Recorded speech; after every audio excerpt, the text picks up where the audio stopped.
On everyone, we all know that the Lakers and the Utah Jazz are working out a deal to try to acquire Russell Westbrook for the Utah Jazz, and the Lakers acquire some of the vets.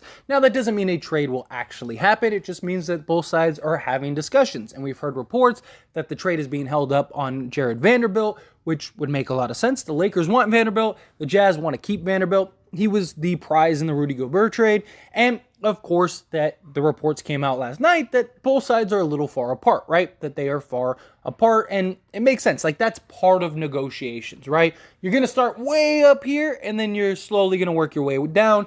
Both sides do have time. Now, Utah, obviously, they have to move off of guys. They have too many guys on their roster. They could, cut some guys on the back end, but then what's the point? You might as well go get assets. You have all these young guys. You're a rebuilding team. What, are you just not going to play your veterans? Are you just not going to play your young guys? Like, you got to pick a direction, right? And that's the whole point. Like, what is your team and what direction are you heading? Are you trying to compete, or are you trying to tank and go get Victor, or just see what your young guys are capable of? Because Utah is a pretty solid team still, even as constructed. Now, I don't think that they're a playoff team or anything like that, but they could win some games. And it would make sense to move off some of the vets, because if you're going to win some games, might as well win it with the young guys, so that way they could grow, develop, rather than you have some vets and go that route. So if a deal doesn't work out for the Lakers, what are the other options? What does Utah do? Now, I've talked about on several occasions that I think the Lakers make the most sense for Utah, and it's not even just because, I'm a Laker fan and this is the Lakers channel. I mean, obviously, there's some inherent bias to that. I want to see a trade. But no, the Lakers are the only team with a guy like Russell Westbrook that just solves all of the Jazz's problems. But again, there has to be those agreements. They have to come to that conclusion together that, like, hey, we'll agree on this. Otherwise Utah is going to look in other directions. And we're hearing reports, especially Bogdanovich. We hear, the Suns, the Celtics, all these teams that would be willing to take on Bogdanovich. But here's the thing. Do the Utah Jazz really have other suitors? And I mean this. This is a serious question. Obviously, the reports are out there, but reports doesn't mean that that's actually true. I mean, we heard all kinds of reports that, like the Kyrie was going to the Sixers, and then the Sixers said absolutely not, no way. Or you hear all kinds of reports, all kinds of nonsense, and you never know what to really navigate. Now, obviously, some of the vets that Utah has would be desirable. There are teams out there that I think would like Jordan Clarkson, that wouldn't mind a Bogdanovich, that maybe even want a Mike Conley. But here's the thing, like, what are they going to trade? Right now, Utah's asking price is insane right now. They basically want a first-round pick for all of these guys. And they don't want to take on bad contracts because they're a rebuilding team. So they're not, like a team like Miami, they might give you a first in Duncan Robinson for like a Jordan Clarkson and Bogdanovich. Because, you're taking on this bad salary over multiple years. They get an expiring contract in Bogdanovich. Bogdanovich provides the exact same thing that you get from Duncan Robinson, and you get a guy in like Jordan Clarkson. So like, I absolutely could see Miami doing that, but that doesn't make sense for the Jazz. You're taking on this bad contract. Yeah, you're getting a first round pick, but like, you could just, again, do the trade with the Lakers. You're not getting a rotation guy like Duncan Robinson, but you're also, how great is he really? I mean, he fell out of the rotation for Miami. Again, it goes back to the Lakers. That makes more sense. This is the conundrum that the Jazz are in. And, there's a lot of talks about Danny is going to fleece and this, that, and the other. Here's the thing about this situation compared to others. Like, Danny didn't have to trade Donovan Mitchell. He didn't have to trade Rudy Gobert. He didn't have to trade any of the guys, even dating back to the Suns and the Celtics and stuff like that. Like, he didn't have to do any of that stuff. The only difference is now he has to do something. Again, he could cut guys, but why? Why are you just throwing money away when you could recoup some assets? At that point, you're better off moving these guys for second-round picks than you are just cutting into the bench guys, right? You might as well get something out of it. And so it's a different situation. Danny isn't in a position to fleece people. If there was a legit offer on the table, like if some team was like, hey, we'll take Bogdanovich, like the Celtics. If the Celtics said, hey, we'll take Bogdanovich, we'll give you a first-round pick and take that into the trade exceptions, right? You don't think that the Jazz would already have done that? They would have been done that, because you could still do the Lakers deal even without Bogdanovich. Now, does that mean the Lakers are going to do it? Maybe not, probably not. But you could still get a deal done. You could still do like Beasley, Conley, and Clarkson. There you go. Like, again, I'm not saying the Lakers would do that type of deal, and maybe that's why they haven't made a move. But if you have a legit offer on the table and you're getting your asking price, why wouldn't you go take it? That's why I don't buy the whole, there's all these teams that want Bogdanovich. I don't doubt that teams want Bogdanovich, but there's no way these teams are going to give into his asking price because they don't have to. And the difference is Danny Ainge, he has to move guys. So if you're a team, let's put on your GM cap for a minute. And let's say you're like, Bogdanovich would be a great fit on this team. You know Danny Ainge has to move these guys. Why would you give up a first round pick to do that? And how are you going to because you have to still make salaries match and stuff like that because Utah's hard capped. So they can't exceed a certain cap, things like that. So Utah's in a tough situation. No team is going to just out of the kindness of their heart just say, okay, yeah, we'll take, Bogdanovich. Here's a first. Good luck to you guys. No, they're going to want to fleece the Jazz. And the Jazz aren't in a position to really do much otherwise. Now, the Lakers, I do think, would be willing to give up a first, but they're not going to give up both. If you're the Jazz, you're better off moving all these guys in one swoop and getting that Lakers first, because that first is very likely going to be the best first you're going to get. Because here's the thing. Again, say Miami or Boston or somebody like that, or the Warriors, something like that. Let's say they do want Bogdanovich and they are willing to trade a first. Their firsts are going to be terrible because they're going to be a good team for the next several years. So if you're the Warriors, or if you're the Jazz, those picks might not even amount to anything. At best case, you're hoping getting a role player or something. The likelihood of, you drafting a Draymond Green at number 30 or something like that is unlikely. More times than not, it's not going to happen. But you get a pick from the Lakers in 2027. You're hoping that the Lakers are a disaster, just like they previously were before LeBron bailed them out.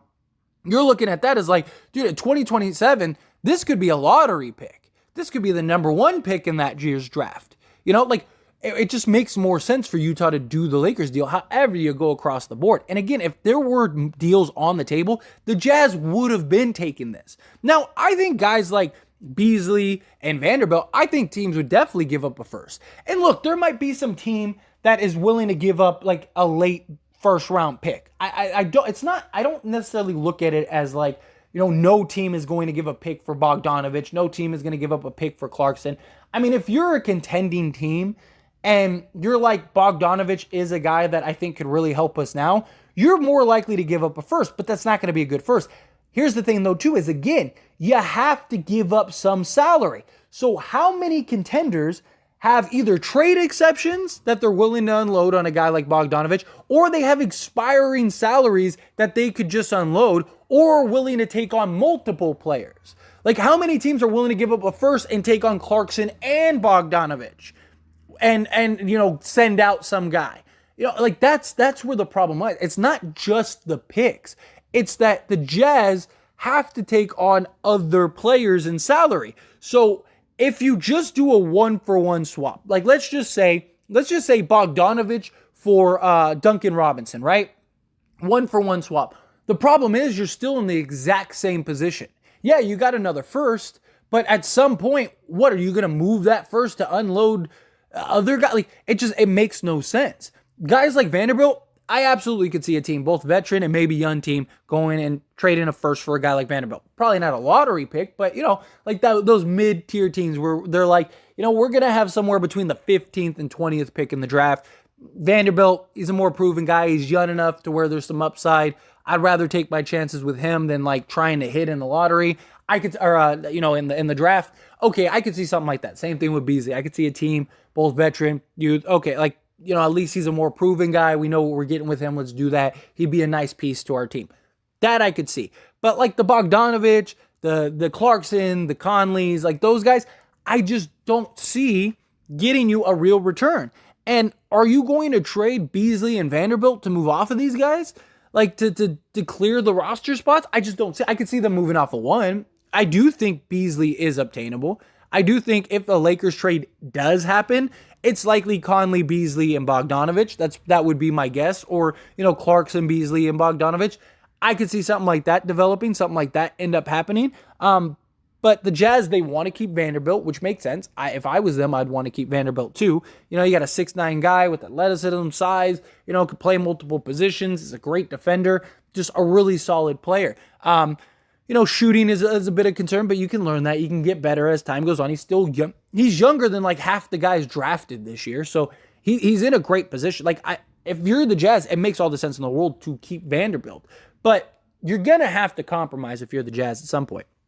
And I just, you know, there's all these talks about the Jazz have all these, like, all these teams that are inquiring about, and I'm sure that there are, but how many real offers are on the table? And that's why I keep resorting back to, like, look, the Lakers are probably going to get their trade, you know? And look, I'm not saying 100% with confidence it's going to happen. I just think it makes the most sense for both sides. Utah, I think they're looking at it as like, look, we got like 10 days before, like, you know, we need to start ramping up for training camp. So let's take our time. Let's see what offers are out there. Let's see what deals are out there.